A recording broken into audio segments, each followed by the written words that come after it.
Strange new scenes for ancient China. Public health clinics were opened. The best of modern medicine came to China and was welcomed by government and people. Popular education was spreading. Young China was going to school. James Yen, who had studied in America and gone home to China, started his great mass education movement. Working with the government, he devised a sort of basic Chinese from his country's complicated picture language. And even young children found they could master this. After they learned the shapes of the characters, the actual writing is greatly simplified. This pretty little girl seems to be having no trouble.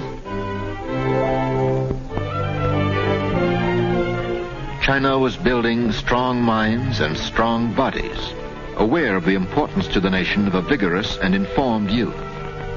Here's a young fellow who means business.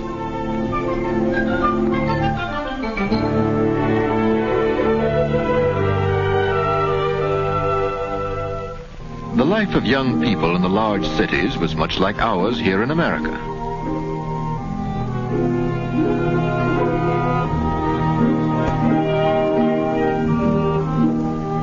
It was for China a renaissance, a swift but ordered march into the modern world, a remarkable achievement for a people that had always held the ways of the past in deepest reverence.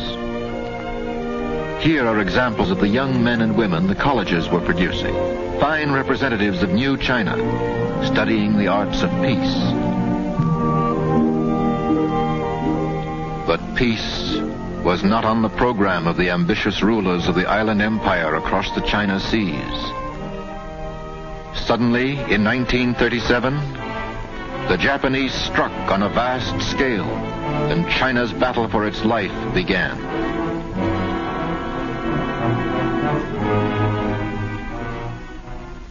Then, different scenes.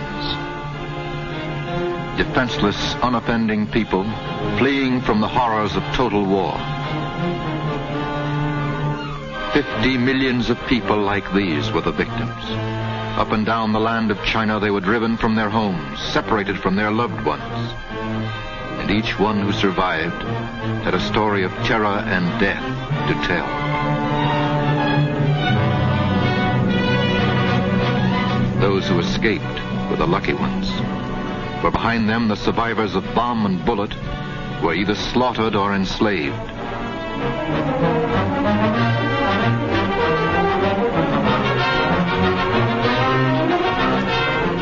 China had so many Coventrys, so many Lieditzes, that had long ago lost count of them.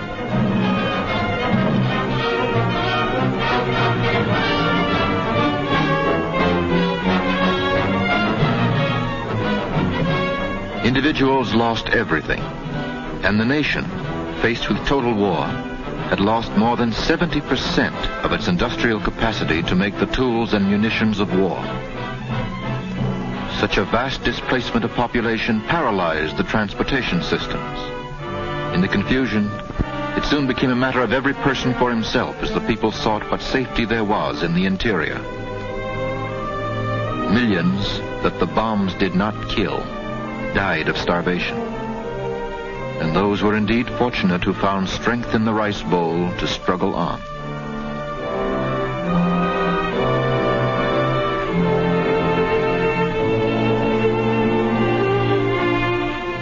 These are China's orphans, the orphans of the war.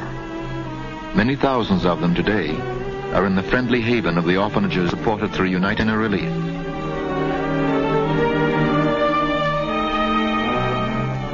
Thus began the greatest mass migration in modern history. Millions of people took to the roads and the hills rather than stay at home and bow their heads before the invader. They came flocking into the undeveloped interior, where there was no work for them, where there were appalling scarcities of goods and food. Out of this bitter necessity came a brilliant plan and program, today known all over the world as the Chinese Industrial Cooperative Movement.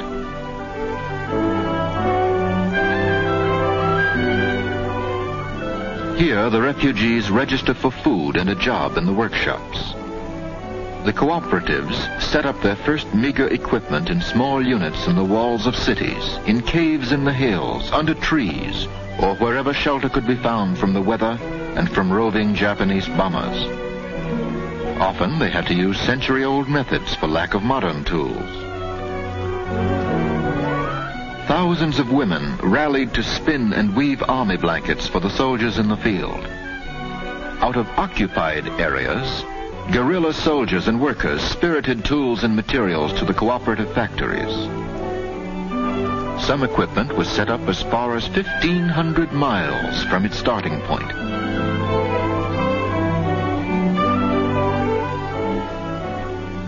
Soon new types of machines were produced that could be used by the cooperatives under emergency conditions.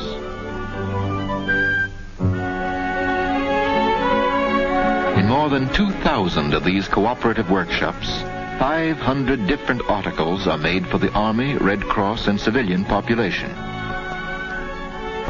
Thus, many refugees of China who had lost everything, even hope itself, were blessed with the gift of work and the chance to help their country win its fight for freedom. At this canvas cooperative, the day's production is ready for shipment to the armies in the field.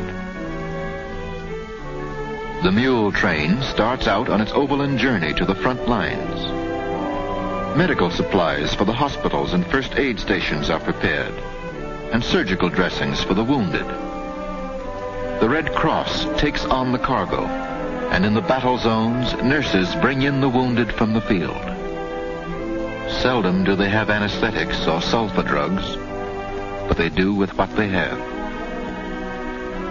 Here is a retreat for soldiers who have been wounded or disabled in action. These patients have rejoined the fight on the production front. Millions of young men like these have given their lives for the defense of China. Millions of young men. No other nation has paid a greater price for freedom.